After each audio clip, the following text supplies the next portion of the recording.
A paz do Senhor, meus irmãos da Assembleia de Deus, Tempo Central, na cidade de Mombasa. Passando aqui para desejar a todos um excelente final de semana. Estamos no 9º dia da nossa quarentena, do nosso isolamento social. E eu tenho certeza que nesta noite Deus tem uma palavra para o nosso coração. Eu quero ler um texto que está no livro de 2 Reis, capítulo 7, a partir do versículo 1, que diz: Então disse Eliseu: ouve a palavra do Senhor. Assim diz o Senhor: amanhã, quase a esse tempo, haverá uma medida de farinha por um ciclo e 2 medidas de cevada por um ciclo à porta de Israel. Porém, um Senhor, em cuja mão o rei se encostava, respondeu ao homem de Deus e disse: eis que ainda que o Senhor abrisse janela no céu, poder-se-ia fazer isso? E ele disse: eis que o verás com os teus olhos, porém não comerás. Estamos aqui diante de um texto muito conhecido de todos, capítulo 7 do livro de 2 Reis. Para que possamos entender esse texto, queremos voltar um pouco ao contexto, capítulo 6, onde nós encontramos Israel passando por uma crise. E quando nós olhamos Israel enfrentando uma crise de ordem espiritual, de ordem moral e de ordem financeira. A Bíblia vai dizer que o rei decide passear pela muralha do seu reinado, quando de repente ele é chamado por uma mulher. E quando ele para dar ouvido, aquela mulher começa a contar ao rei o que está acontecendo. E disse que um dia antes tinha comido o seu filho. E hoje comeria o filho da sua amiga, porém a sua amiga tinha escondido para que não pudesse comer. E o rei agora vendo aquela situação, aquela crise, ele se desespera, ele rasga as suas roupas e manda chamar um mensageiro. Ele diz: mande chamar o profeta, porque o profeta precisa ter uma solução para este problema, senão a sua cabeça não ficará sobre o seu pescoço. E quando o mensageiro chegou diante do profeta Eliseu, ele disse: assim diz o Senhor, amanhã, quase a esse tempo, haverá uma medida de farinha por um ciclo e 2 medidas de cevada à porta de Samaria. E diz a Bíblia que o rei tinha um servo, o servo mais chegado. E o servo disse: nem se Deus abrir janela no céu, isso vai acontecer. Aí Eliseu olha para ele e diz: você perdeu a oportunidade de estar calado, porque você vai ver, porém não vai comer. E a Bíblia diz que Deus agora começa a trabalhar, porque Jesus disse: o meu Pai trabalha até hoje e eu trabalho também. 4 leprosos sentenciados à morte à porta de Samaria pensaram: se nós ficarmos aqui, morreremos. Se entrarmos em Samaria, tem fome, vamos na Síria. Se nos der de comer, comamos. Se nos matar, vão só anteceder o que está previsto para acontecer conosco, que é a morte. E eles saíram andando. E enquanto eles andavam, Deus trabalhava. E se ouvia lá no arraial da Síria um grande ruído, como de um grande exército. E eles pensaram: Samaria alugou exército para vir contra nós. Os heteus, os egípcios, e correram. Deixaram o arraial aberto. E quando aqueles 4 leprosos chegaram, entraram, se banquetearam, se fartaram e disseram: vamos voltar. E vamos contar em Samaria tudo o que está acontecendo. E vamos dizer que hoje é dia de boas novas. Quando eu me deparo com esse texto, eu posso pontuar algumas verdades para a nossa vida espiritual. E a primeira verdade que eu quero pontuar nesta noite está no versículo 3 e 4, que diz: e 4 homens leprosos estavam à entrada da porta, os quais disseram uns aos outros: para que estaremos nós aqui até morrermos? Se dissermos, entraremos na cidade à fome e morreremos. Se ficarmos aqui, também morreremos. Vamos, pois, agora e passemos para o arraial dos sírios. Se nos deixarem viver, viveremos. E se nos matar, tão somente morreremos. Quando eu olho para esses 2 versículos, eu posso aprender alguma verdade para a minha vida e para a tua vida espiritual. E que verdade é essa, pastor? É que nós devemos nos posicionar diante das dificuldades da vida. Aqueles 4 leprosos tomaram uma posição, tomaram uma atitude, disse: vamos, porque se nós ficarmos aqui, nós vamos morrer. Vamos fazer alguma coisa.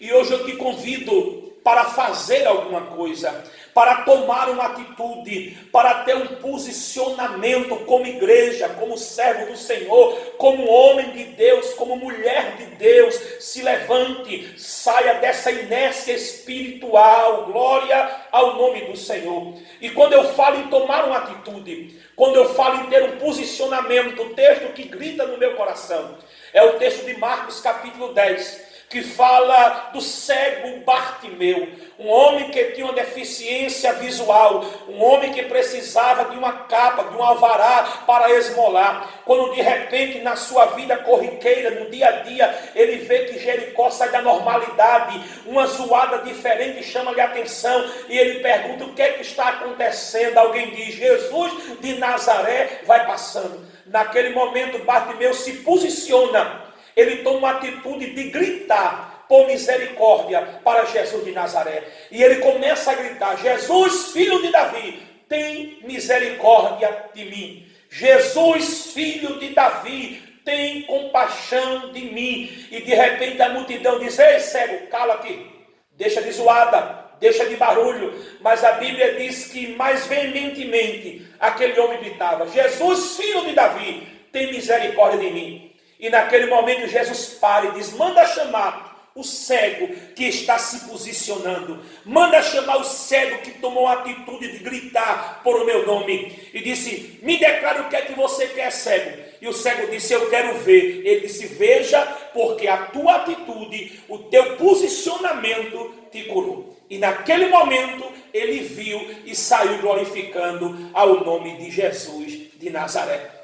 Uma segunda verdade que eu quero pontuar nesse texto, verso 4, que diz: se dissermos, entraremos na cidade à fome, morreremos. Se ficarmos aqui também à fome, morreremos. Vamos lá no arraial dos sírios.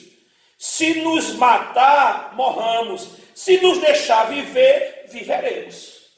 E o que eu aprendo com isso? Uma segunda verdade para a nossa vida espiritual. E qual é, pastor? Não devemos olhar para as impossibilidades em meio às dificuldades da vida. Você não precisa olhar para as lutas. Você tem que olhar para Jesus de Nazaré, o autor e o consumador da tua fé. Nós não estamos aqui pregando este evangelho fictício, que não tem luta, que não tem dificuldade, que não tem prova, porque tem. Jesus disse que nós somos participantes das mesmas aflições. Então, é um kit, o evangelho é um kit completo. Tem alegria, tem sofrimento, tem prova, tem vitória. Mas eu quero te convidar nesta noite para fazer o que o escritor aos Hebreus disse: correr a carreira da fé, olhando para Cristo, o autor e o consumador da nossa fé. Então nós não podemos olhar para as impossibilidades. E quando eu falo em olhar para as impossibilidades, porque tem pessoas que supervalorizam a luta. Você lembra que quando Golias chegou no arraial e começou a gritar: dá-me um homem? E dentro do arraial de Israel ninguém pôde se posicionar para lutar contra ele. E de repente lá vem Davi, um menino franzino, carregador de almoço, de marmita para os seus irmãos. E quando ele chega no arraial, ele vê todo mundo com semblante decaído, e ele procura saber o que está acontecendo. E alguém diz: um circunciso filisteu canta de galo aqui no terreiro, não tem quem queira brigar com ele. E Davi disse: eu vou, deixa eu ir falar com o rei. E quando ele chega diante de Saul, disse: ei, meu senhor, deixa eu ir pelejar contra esse gigante. Saul disse: não dá certo não. Os homens fortes, os homens grandes, aqueles homens que sabem lutar não querem. Imagina você que é uma criança. E ele disse: deixa eu contar meu currículo.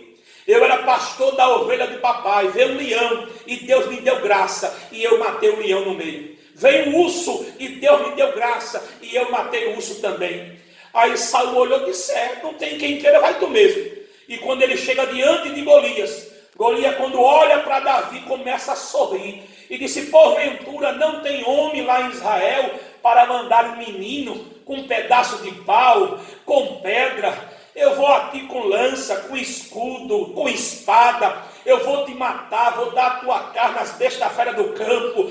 Aí Davi disse, você pode vir com o que você quiser. Eu vou a ti em nome do Senhor dos Exércitos. Quem vai em nome de Jesus não é decepcionado. Quem vai em nome de Jesus não perde em batalha. Então nesta noite, não olhe para as impossibilidades, olhe para Jesus.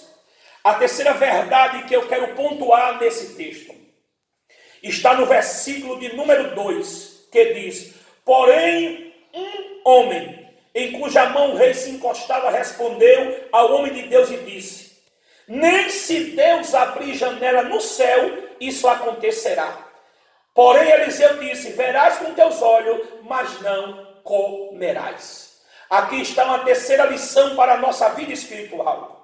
É que Deus não tem compromisso com os incrédulos. O compromisso de Deus é com quem crê no seu milagre.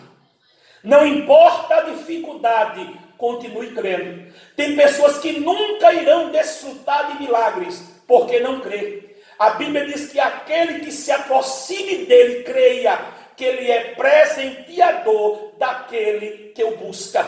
Então você precisa crer no milagre. Você precisa acreditar na providência do céu.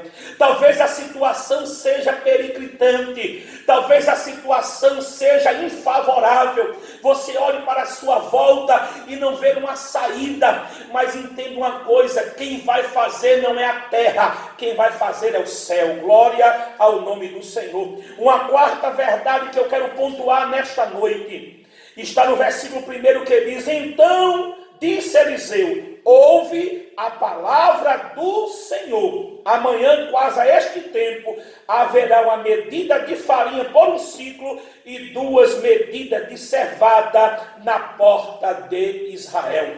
Aqui eu posso pontuar uma quarta verdade, é que nós precisamos crer na palavra do Senhor. Você precisa crer naquilo que saiu do coração de Deus para o teu coração. Você precisa crer naquilo que os homens de Deus e as mulheres de Deus têm falado ao teu respeito, ao respeito da tua família. Eliseu disse, amanhã vai ter na porta de Israel provisão. E quando o homem de Deus fala lá no céu, Deus se responsabiliza. Então eu quero dizer a você nesta noite, creia no que Deus tem falado.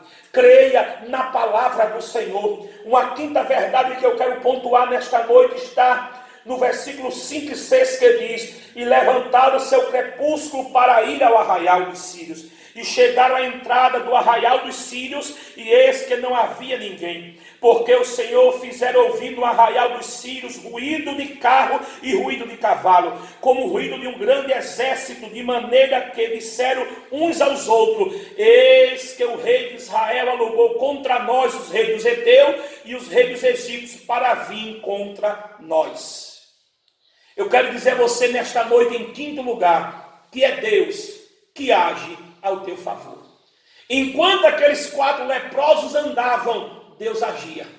Enquanto aqueles 4 leprosos caminhavam, Deus fazia ouvir lá um grande ruído. Deus fazia ouvir lá um grande estrondo. Deus fazia ouvir lá um grande barulho. Disseram, lá vem o exército, lá vem os heteus, lá vem os egípcios. E não era nada disso, era apenas 4 homens. Era apenas 4 leprosos, sentenciados, fadados à morte. Mas a Bíblia diz que Deus é Deus quem pega pequenas coisas para obter grandes resultados. Que Deus em Cristo te abençoe. Que Deus nos ajude. Que você possa, nesta noite, meditar nesta palavra e crer que a vitória é nossa pelo sangue de Jesus.